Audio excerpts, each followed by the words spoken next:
3 days ago, Pope Leo XIV disappeared from the Vatican's official schedule. There was no public mass, no press briefing, and no explanation from the people responsible for announcing every movement of the most visible religious leader on earth. For 24 hours, the calendar remained empty.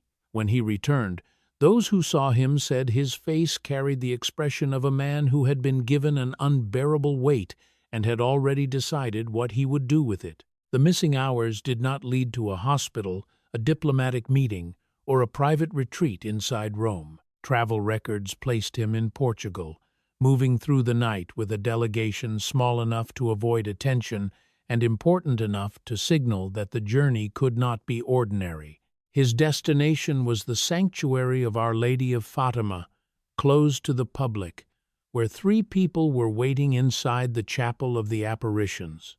By the following morning, the Pope would stand before several hundred pilgrims and say words that Vatican officials could not deny, explain, or contain. He had not gone there to ask whether the truth should be revealed. According to the account that emerged afterward, he had already made that decision before he entered the chapel. He went because he wanted witnesses, and what happened during those 4 hours placed his authority, the Vatican's silence, and the future of the Church on the same collision course. Subscribe to the channel and turn on notifications, because this story begins with one missing day, but what Pope Leo set in motion may take years to understand. Robert Francis Prevost became Pope Leo XIV on May 8, 2025, only 17 days after Pope Francis died on April 21st. The conclave moved quickly, and the decision appeared deliberate rather than dramatic. Many cardinals believed they had chosen a disciplined administrator who could preserve continuity without creating another period of turbulence. From the first days of the new pontificate, however, the man behind the white cassock began to reveal a different understanding of stability. He had never built his reputation through spectacle. His public language was measured, his decisions were controlled, and his authority rarely depended on visible emotion. Yet beneath that restraint was a pattern that Vatican officials began to recognize. Pope Leo did not challenge precedent loudly, but he repeatedly used the full limits of his office to move past customs that others had treated as permanent. The first disruptions were small enough to appear administrative. A phrase entered a document where older formulations would have been safer. A familiar appointment process was altered, and established officials discovered that seniority no longer guaranteed protection. Each action remained technically within papal authority. Taken together, they formed the early architecture of a pontificate that was becoming less predictable with every month. The restructuring of the Vatican Communications Office made the pattern harder to dismiss. Several long-serving figures were removed, and people with experience in direct pastoral work replaced officials shaped by institutional media management. A later document on synodality moved further than anything Pope Francis had formally issued, while quiet contact with Eastern Orthodox leaders suggested that Pope Leo was considering possibilities others had kept symbolic. The steady administrator expected by the conclave was beginning to act like a pope preparing the institution for confrontation with its own habits. That tension came from a life formed both inside and outside powerful systems. He had been born in Chicago in 1955, entered the Order of St. Augustine, and spent formative years serving communities in Peru, where the Church often survived without strong buildings or bureaucratic support. He later returned to Rome, became a bishop and then an archbishop, and eventually led the dicastery for bishops, one of the most influential offices in the Vatican. He understood the machinery from within, but he had also seen faith operating where that machinery barely existed. By the first anniversary of his election, the central question was no longer whether Pope Leo would disturb the established order. The question was how far he was willing to go when institutional caution stood between him and information he believed the faithful had a right to receive. Early in May of 2026, that question reached his desk in physical form. It arrived inside a briefing that did not follow the normal chain of command. The briefing reached Pope Leo near the first anniversary of his election. Private reports were routine inside the Apostolic Palace, and most moved through offices trained to filter urgency before anything approached the Pope. This document came from the Congregation for the Doctrine of the Faith rather than the Secretariat of State. Its source immediately separated it from the ordinary diplomatic and administrative material placed before him each day. Attached to the briefing was a file connected to the Third Secret of Fatima. According to the accounts presented in the source, the file had not been opened for more than 3 decades. It did not arrive as a historical curiosity or a devotional record. Its presence indicated that someone inside the Vatican believed the contents had become relevant to the decisions of the current pontificate. The physical file carried more than information. It represented a chain of custody that crossed successive papacies, theological judgments, and decisions made behind closed doors. Multiple popes had lived with the broader Fatima question, but the institution had maintained a formal position since the public release in June of 2000. Opening the file meant reopening the reasoning behind that position, not merely reading another version of an old controversy. Pope Leo reviewed the briefing without the public knowing that the material had reached him. There was no announcement from the Vatican press office and no visible change in his schedule at first. Inside the system, however, access itself had already altered the situation. Once the Pope had read what earlier officials had protected through silence, responsibility for that silence moved directly onto his desk. The source describes the file as containing material related to the part of the Fatima message that many observers believed had never been fully disclosed. That claim had circulated for years without direct institutional confirmation. Pope Leo was now confronting it not as an outside theory, but as a matter delivered through a doctrinal office of the Church. The distance between rumor and papal responsibility had suddenly disappeared. What followed was not an immediate declaration. The Pope first had to understand what the Vatican had released, what it had withheld, and why earlier administrations believed the distinction had to remain protected. That investigation would lead backward to the official disclosure under Pope John Paul II.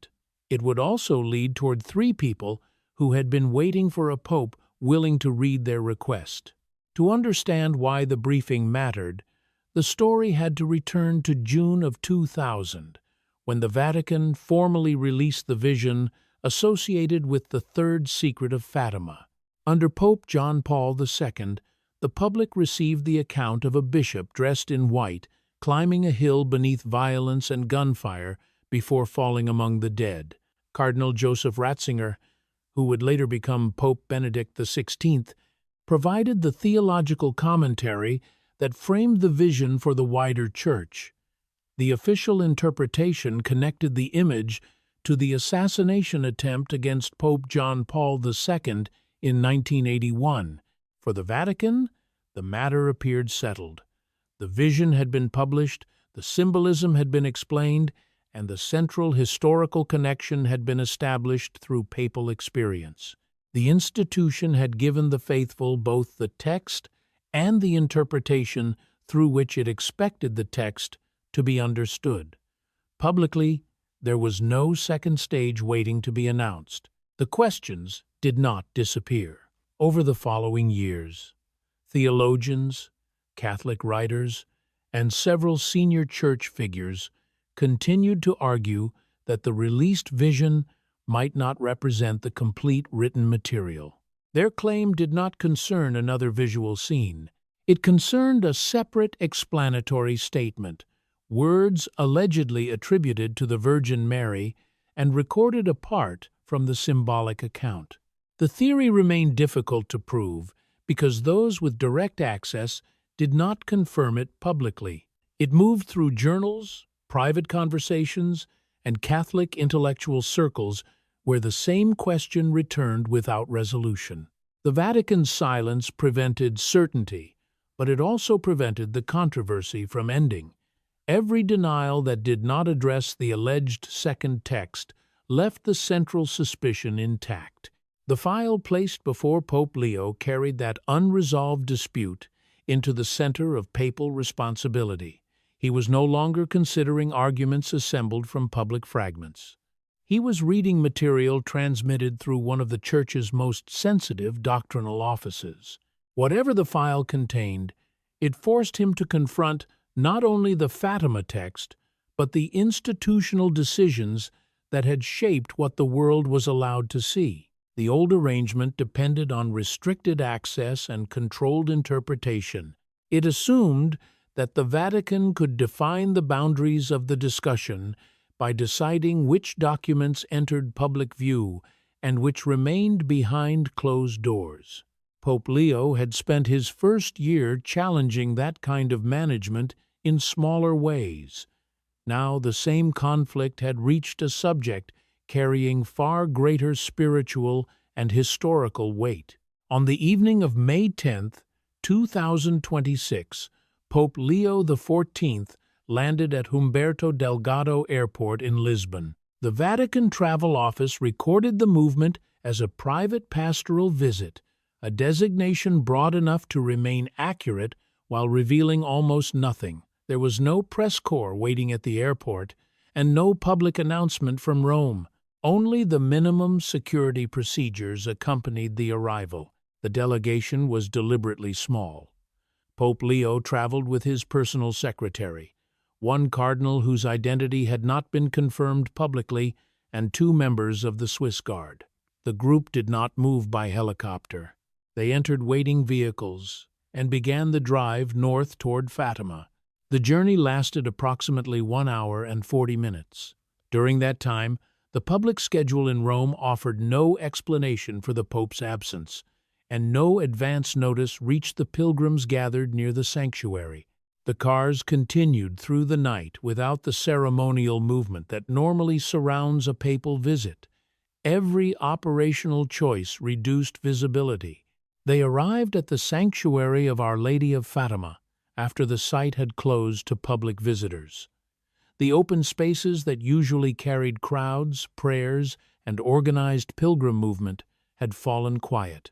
Sanctuary personnel had been informed, but there was no public reception and no line of clergy assembled for cameras. The delegation moved directly toward the Chapel of the Apparitions. This was not the beginning of a formal pilgrimage. Pope Leo did not arrive to deliver a scheduled address or participate in a public liturgy. He had crossed from Rome into Portugal to enter a closed chapel late at night, accompanied by only a handful of people. The destination mattered, but the people waiting inside mattered more. 3 individuals had already reached the sanctuary. Each carried a different connection to the disputed history surrounding Fatima, and together they represented more than 6 decades of institutional memory. Their presence transformed the journey from a private visit into a confrontation with decisions made across several pontificates. Before the doors closed, Pope Leo already knew that the meeting would not be measured in the usual minutes of a papal audience. The first person waiting inside was a retired Portuguese bishop now in his mid-80s. He had served in a sensitive archival role under both Pope John Paul II and Pope Benedict XVI, placing him close to the institutional custody of material that most clergy would never see. His presence suggested continuity across pontificates, not personal speculation. He represented the memory of what had been preserved, restricted, and passed forward. The second person was a female theologian whose work focused on Marian apparitions and the history of Fatima. Her inclusion was significant because the meeting was not limited to clerical authority or administrative memory. She brought the interpretive history surrounding the message, including how its prophetic language had been received, explained, and contested over time. Pope Leo was not gathering only custodians of documents, he was gathering people who understood what those documents meant once they entered the life of the Church. The third person carried the most direct connection to the disputed decision. He had served on the original Fatima Documentation Commission during the 1990s and had been present when officials determined what would be released and what would remain withheld. He did not arrive as a later commentator reconstructing events from fragments. He had been inside the room when the boundary was drawn. Together, the three represented different parts of the same institutional problem. The bishop knew the archival chain, the theologian knew the spiritual and historical consequences, and the former commission member knew the decision itself. Their combined knowledge covered more than 60 years of sensitive material and internal judgment. It was this convergence, not merely the location, that made the meeting extraordinary. The source does not describe ceremonial introductions or extended formalities. The Pope had traveled through the night, and the sanctuary had already been closed. The delegation entered the chapel with no public audience, no journalists, and no official record released afterward. Once the doors closed, the people inside carried knowledge that had remained separated for decades. Their presence also changed the nature of Pope Leo's role. He was not receiving a single petition or hearing one person's version of the past. He was placing archival memory, theological interpretation, and direct institutional testimony in the same room. The question was no longer whether each account could be dismissed individually.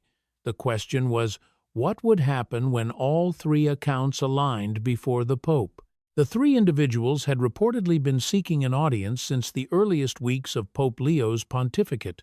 Their requests entered the Vatican through ordinary channels, where mid-level staff treated them as one more persistent appeal among many. The communications were acknowledged, processed, and then placed aside. No immediate meeting was granted. That response reflected the normal defensive rhythm of a large institution. The Holy See receives petitions constantly, many of them urgent in tone and impossible to verify quickly. Staff members are trained to protect senior officials from claims that appear repetitive, speculative, or institutionally disruptive. For months, the request remained outside the Pope's direct attention. The sequence changed sometime in early 2026. One of the communications reached Pope Leo personally, bypassing the filters that had contained the earlier appeals. The source does not disclose its full contents. It states only that the message was sufficient to make him read further. That moment became the operational turning point. Pope Leo was no longer dependent on summaries prepared by officials who had already judged the request unworthy of escalation. He encountered the claim directly, with its names, institutional history, and implied evidence attached to it. Whatever language the communication used, it convinced him that the matter could not be resolved through another internal memorandum. The decision to travel did not emerge from public pressure. At that stage, the Catholic world did not know that the petition existed, and the people requesting the meeting had no visible campaign forcing Rome to respond. The pressure came from inside the evidence itself.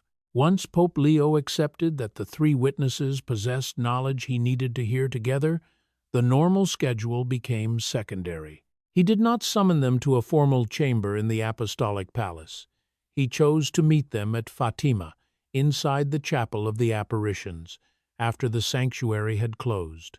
That choice placed the conversation at the physical center of the disputed history, rather than inside the administrative center of the Vatican. It also ensured that when the meeting began, no one in the room could treat the subject as an abstract file. The meeting began after the sanctuary had closed and continued for approximately 4 hours. A normal papal audience is often measured in minutes, and even extended discussions with political leaders rarely continue beyond an hour and a half. This conversation lasted deep into the night, inside a chapel closed to the public. The length alone revealed that Pope Leo was not receiving a ceremonial briefing. There is no transcript of what was said inside the room. The source does not claim to possess a complete record, and no official Vatican account has been released. What can be reconstructed comes from the circumstances before the meeting, the reactions afterward, and the words the Pope delivered publicly the following morning. The absence of a transcript limits certainty, but it does not erase the sequence. The retired bishop could speak to the custody of the material across different pontificates. The theologian could explain the historical and spiritual consequences of the disputed text. The former commission member could describe the reasoning used when officials decided what the public would receive. Pope Leo listened to three forms of testimony that had never previously been assembled before him in the same place.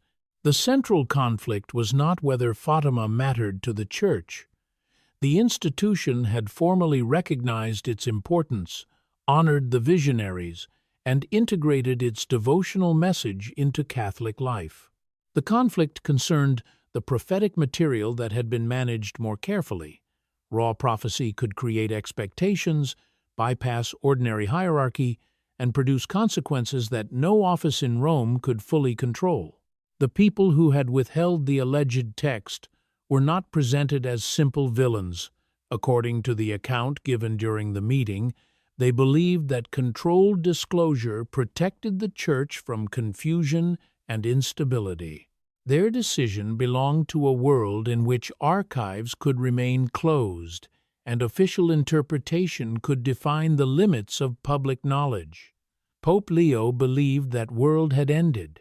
Fragments now moved faster than institutions could answer them. Silence created a vacuum, and the vacuum filled with claims more extreme than the underlying truth might have been.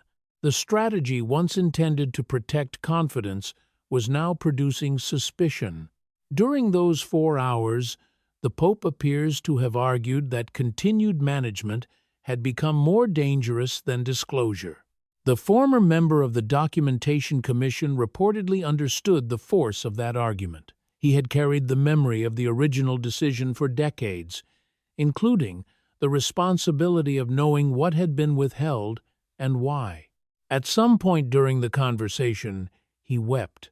The source does not dramatize his words, but the reaction indicates that the meeting had moved beyond procedure into personal reckoning. By the time the doors opened, Pope Leo had heard the historical case, the institutional defense, and the cost carried by one of the men who had participated in the decision. Nothing in the source suggests that the Pope emerged undecided. The next morning, he entered the public shrine without prepared notes. What had remained inside the chapel was about to reach the cameras. On May 11, 2026, Pope Leo celebrated Mass at the Fatima shrine.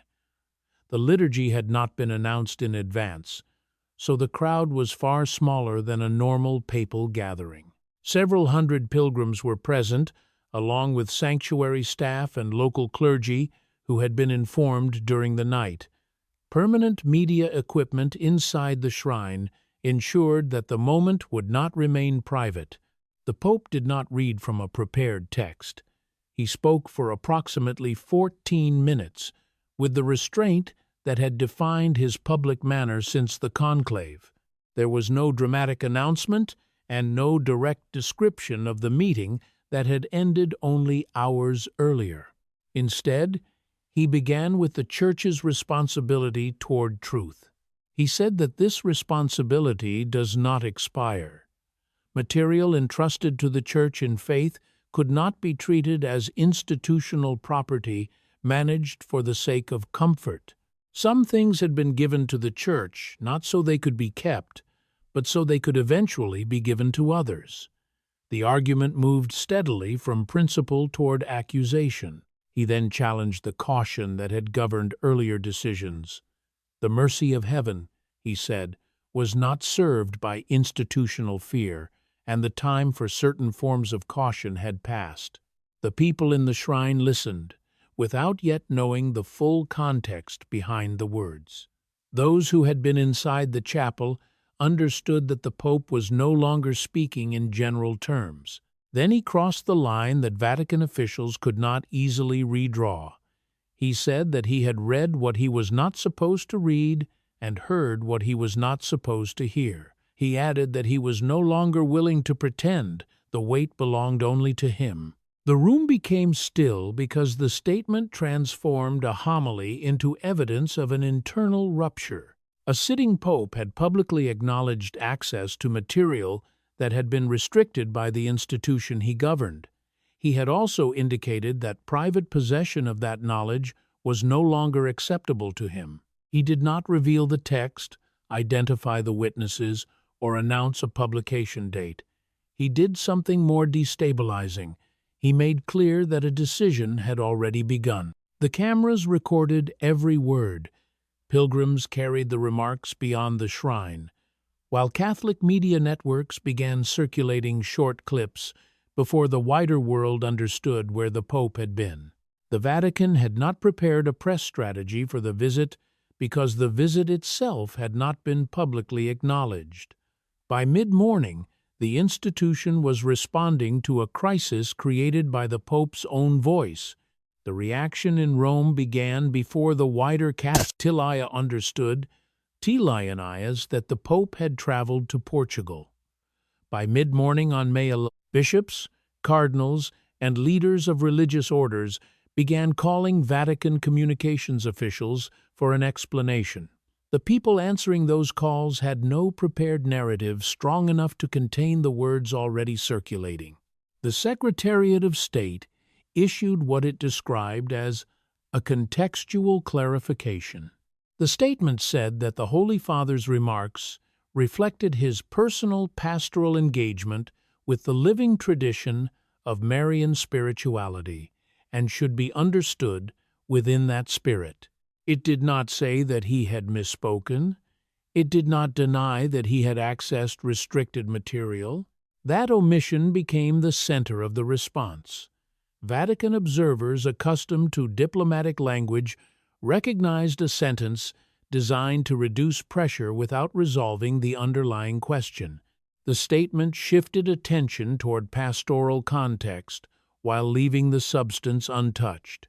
Rome had spoken, but it had not contradicted the Pope. Inside the Vatican, the problem was larger than one unusual homily. A Pope had publicly framed institutional caution as a possible failure of responsibility. Communications officials could not dismiss his words without appearing to oppose him, and they could not confirm their meaning without opening a crisis across several departments. The normal machinery of clarification had reached its limit.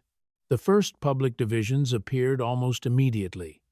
Catholics who had long believed that part of the Fatima material remained undisclosed treated the homily as vindication. For them, Pope Leo had finally acknowledged the burden carried by official silence. His refusal to contain that burden alone sounded like the beginning of disclosure. The more institutionally embedded response was far more cautious. Officials in the Roman Curia and members of several national bishops' conferences understood what uncontrolled prophetic material could produce once released without mediation. Their concern was not presented as a desire to protect deception. They feared mass expectation, charismatic fragmentation, disillusionment, and divisions that could take generations to repair. Those concerns were grounded in the behavior of institutions facing material that claims direct divine authority. Such material can move around hierarchy rather than through it. It can also create specific expectations that become difficult to moderate once the public adopts them. Pope Leo did not dismiss these dangers, but he appeared to believe that the old solution had become even more dangerous. European bishops' conferences reportedly requested urgent briefings from the Secretariat of State. The Brazilian Bishops' Conference issued a statement notably warmer toward the Pope's remarks, creating a political signal from the country with the world's largest Catholic population. In the United States, reactions divided along existing cultural and ecclesial fractures. The homily had lasted approximately 14 minutes, but its institutional consequences were already crossing continents. According to the source, the material Pope Leo reviewed contained two distinct elements. The first was an additional written component connected to the Fatima message, separate from the symbolic vision released in 2000. It was described as words attributed directly to the Marian apparition and recorded by the three children apart from the visual account. Successive popes had reportedly read it without choosing to publish it. The second element was a record of how that decision had been made. It included the debates, concerns, and institutional reasoning that led different pontificates to preserve the separation between the public vision and the alleged accompanying text. The archive, therefore, held more than the material itself. It also preserved the logic of suppression. The decisive concern was described as institutional rather than primarily theological. Officials feared what the complete text might imply about the relationship between the hierarchical church and a prophetic tradition claiming direct communication from heaven. A message delivered without mediation could weaken Rome's ability to control interpretation. It could also produce a response whose scale no office could predict. The earlier decision had been made in a different information environment. Archives could remain restricted, access could be tightly regulated, and official explanations could dominate public understanding for decades. Under those conditions, withholding material could be defended as a form of pastoral management. Those responsible could sincerely believe that they were protecting the Church rather than deceiving it. Pope Leo's argument began with the claim that those conditions no longer existed. Information now escaped through fragments, private testimony, digital circulation, and partial documents stripped of context. Every official silence created a space in which speculation grew more extreme. The institution was no longer preventing destabilization, it was helping to produce it. This reasoning appears to have shaped the decision he carried into the Chapel of the Apparitions. The source presents the meeting not as a debate over whether disclosure should occur, but as a final confrontation with the people who understood the history behind the withholding.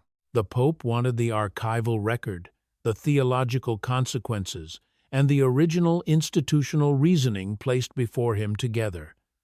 He also wanted those three people to understand what he intended to do. Vatican analysts cited in the source believed he was preparing to release the complete material without the usual layers of preemptive interpretation.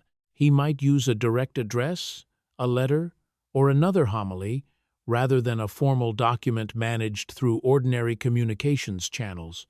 No method had been confirmed. The significance lay in the possibility that he would allow the text to reach the public before the institution explained how it should be understood.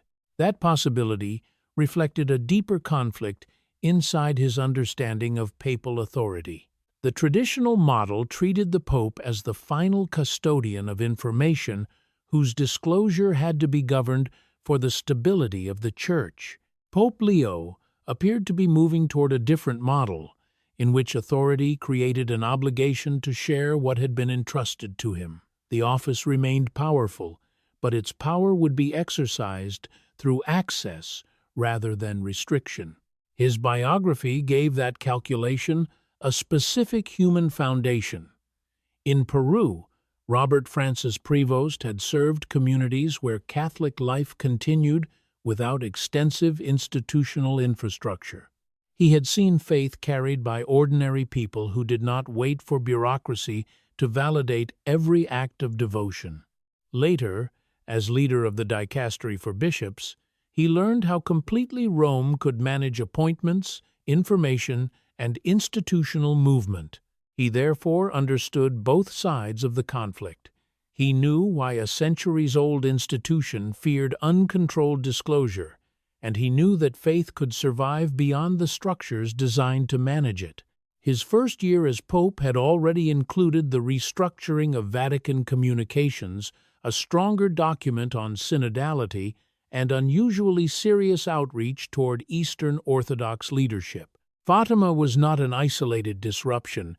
It was the point where the pattern became impossible to ignore. The source's final interpretation is that Pope Leo was preparing to redefine the relationship between the institutional church and the prophetic tradition it had spent decades containing. He was not claiming that every secret should be released without judgment. He was deciding that this particular burden could no longer remain concentrated in one office or one man. The journey to Portugal had been the visible beginning of that decision, but the final witness account would reveal that the decision itself had been made before he arrived. The clearest account of Pope Leo's intention came from one of the three people inside the chapel. The witness said the Pope had not arrived with questions and had not come to be persuaded. He had already made his decision. He wanted witnesses. That detail changed the meaning of the entire journey. The retired bishop, the theologian, and the former commission member were not gathered only to advise him. They were there so the decision would not remain his burden alone. Pope Leo traveled to Fatima in the middle of the night because he believed the time for silence had ended. What happened during those 4 hours may now force the Church to decide whether truth should be managed or released. Subscribe to the channel and turn on notifications as we follow what happens next in Rome and Fatima.